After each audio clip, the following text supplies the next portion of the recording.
Finally, your hard work has paid off. Those hours in the gym, the sweat, the soreness, the shortness of breath, the dieting, it's all come together. You've got there. You've reached your ideal weight. And it's been worth it. Shedding those extra pounds has been an achievement, and you look and feel great. But where exactly did all go? I mean, you've carried this fat around with you forever, and now with just a bit of careful dieting and some exercise, it suddenly disappears. Most of us don't give it a second thought. Should we even care? We've lost the weight, right? So why should we care where it goes? Well, perhaps we should, as it gives us a good indication of what it takes to lose fat, and if for no other reason than to dispel a few myths and theories that are floating around. Well, that one was cleared up pretty quickly. Or maybe it's that other one, the one that says our body somehow converts fat to energy or heat, and it kind of burns off. Again, this is not correct, but it is slightly closer to the truth. What in fact happens is that we lose it simply through exhaling a breath of fat air.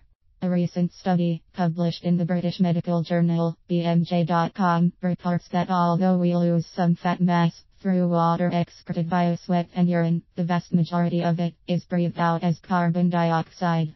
It literally goes into thin air.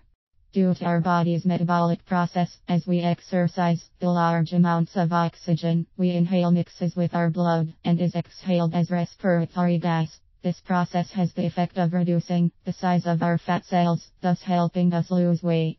Unfortunately, we cannot lose fat cells, only make them smaller. It's an unavoidable biological fact that once they're created, they tend to stay put, which is why it's so easy to put the weight back on. Yes, I know, bummer.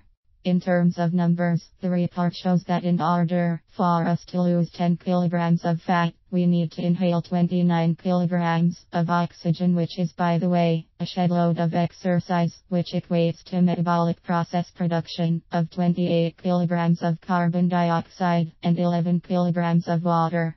That's how we lose the fat.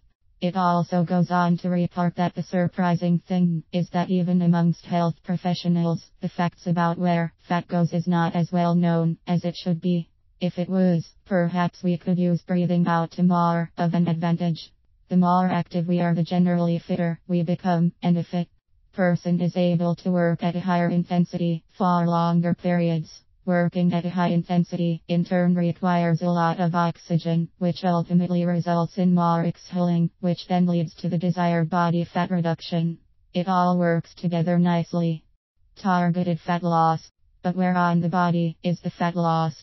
The answer may not be music to everyone's ears. We unfortunately don't have a choice, as the body tends to use its own easy come, easy go method for fat loss. Basically, with proper diet and exercise, using the metabolic process, the body tends to shed fat in those areas first that didn't have much fat to lose in the first place, like the face and neck.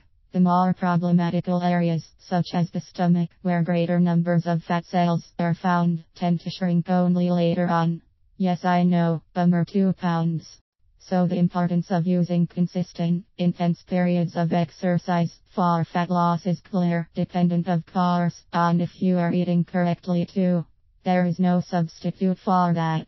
To find out more, download your free 25 Easy Lifestyle Health Choices guide here.